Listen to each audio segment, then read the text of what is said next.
raconter. Et elle nous raconte des histoires qui pourraient lui valoir des procès. Mais elle a compris qu'en parlant que des morts, c'était moins risqué. Clémentine Portier-Kaltenbach. Aujourd'hui, Clémentine, vous nous entraînez dans l'intimité de celui dont on commémorera dans quelques jours les 150 ans de la naissance, le grand Marcel Proust.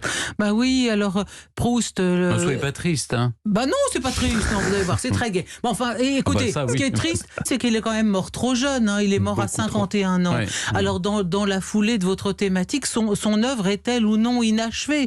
Bien sûr, il aurait pu écrire de longues années. Hein, On a retrouvé des manuscrits. Enfin, comme ça a été le cas pour Camus, on retrouve un manuscrit dans une vieille malle et on le publie des années après, c'est beau. Mais en même temps, dans l'œuvre de Proust, il y a une forme d'accomplissement.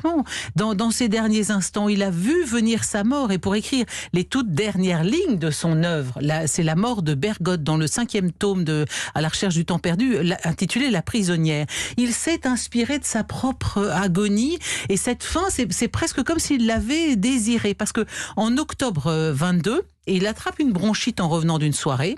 Son médecin lui dit « Allez hop, au lit, nourrissez-vous bien ». Mais Proust fait exactement le contraire. Il travaille comme une brute, il veut absolument achever son 5e tome et il se met à la diète. C'était exactement ce qu'il ne faut pas. Et du coup, sa bronchite dégénère en pneumonie. Son frère veut le soigner de force. Vous vous souvenez que son frère est médecin. Je vous ai raconté que c'est un champion, le pionnier de l'opération de la prostate. Ça vous avait ému, je m'en souviens. Donc, il fait promettre à la gouvernante Céleste de l'obliger à manger. Mais de son côté, Proust interdit à Céleste de laisser rentrer quiconque dans la chambre, empêcher qu'on le soigne, et de même s'opposer à ce que quiconque entre, même si son état empire. Et bientôt, il n'aura même plus la force d'écrire lui-même. Il va dicter à Céleste les dernières lignes de son œuvre, c'est-à-dire l'agonie de Bergotte, le romancier, dans son dernier ouvrage. Lorsque Céleste appelle finalement les médecins, il est trop tard, et Proust meurt à 5h30 le 18 novembre 1922. Dans La mort de Bergotte, il avait écrit « Mort à jamais ». Qui peut le dire? Rappelons juste 2 anecdotes quand même plus souriantes à propos de Proust. Alors d'abord, le fait que dans la recherche du temps perdu, dans la première mouture, il ne s'agit pas d'une madeleine, la fameuse madeleine de Proust, mais d'une tranche de pain grillé. Ça laisse quand même songeur, parce que vous vous rendez compte, toutes les élèves de France et de Navarre qui auraient dû parler ou disserter sur la tranche de pain grillé proustienne, évidemment, ça faisait tout de suite moins chic.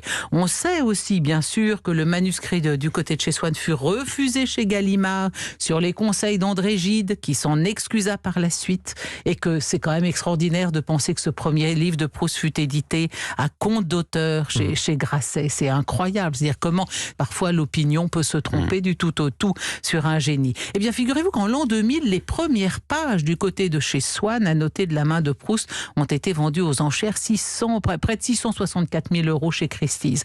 Quand on sait qu'il s'était édité à compte d'auteur, c'est un peu comme les tableaux de Van Gogh, bien sûr. Alors, à côté de l'œuvre littéraire majeure de Proust, on associe souvent son nom à un questionnaire. Vous savez, le questionnaire de Proust, dont il n'était pas l'auteur du tout, mais le questionnaire en question est passé à la postérité, notamment dans l'émission de Bernard Pivot. C'était un jeu inventé en Angleterre dans les années 1860, un jeu qui s'appelait Confession. C'est l'une des amies de Proust, Antoinette Faure, qui possédait ce jeu, et c'est ainsi que lui-même l'a découvert. Là aussi, Proust, quand c'est Proust, c'est tout de suite l'inflation, parce que le manuscrit original des réponses de Proust, donné en 1890, a été vendu aux enchères pour plus de 100 000 €. Est-ce que vous vous souvenez de cette émission de Bouillon de culture où vous avez été soumis à ce questionnaire, Stéphane, vous-même, le questionnaire de Proust? Souvent, vous la posez, vous et vous aussi. Votre personnage préféré de fiction, votre personnage... Et c'est toujours les mêmes questions, exactement. Oui, non, ça varie un petit peu parfois. Mais Proust avait répondu 2 fois, parce qu'il l'a fait une première fois à 13 ans chez son amie Antoinette Faure, et il l'a fait aussi lorsqu'il avait 20 ans, et pendant qu'il faisait son service militaire. Donc c'est amusant de comparer les 2 réponses, qui sont évidemment pas les mêmes quand on a 13 ans et 20 ans. Mais voilà certaines des questions. Le principal trait de mon caractère, le besoin d'être aimé, et pour préciser, le besoin d'être caressé et gâté, bien plus que le besoin d'être admiré. La qualité que je préfère chez un homme des charmes féminins, la qualité que je préfère chez une femme, des vertus d'homme et la franchise dans la camaraderie. Ce que j'apprécie le plus chez des amis, d'être tendres pour moi, si leur personne est assez exquise pour donner un grand prix à leur tendresse. Quel serait mon plus grand malheur? Ne pas avoir connu ma mère ni ma grand-mère. Quelle est mon occupation préférée? Aimer. Et ça me semble être un bon mot de la fin pour cette dernière émission et chronique. Bravo. Consacrée dans l'année à l'alcôve, car l'alcôve c'est bien, mais l'amour c'est tout. Une chronique qui, pour la première fois, finit sous la barre des 6 minutes comme un cadeau que vous nous faites comme ça. Formidable. C'est la première fois de l'année que vous respectez le timing. C'était pour la dernière, c'était magnifique. Ça nous laisse encore plus de temps pour le dernier quiz de l'année.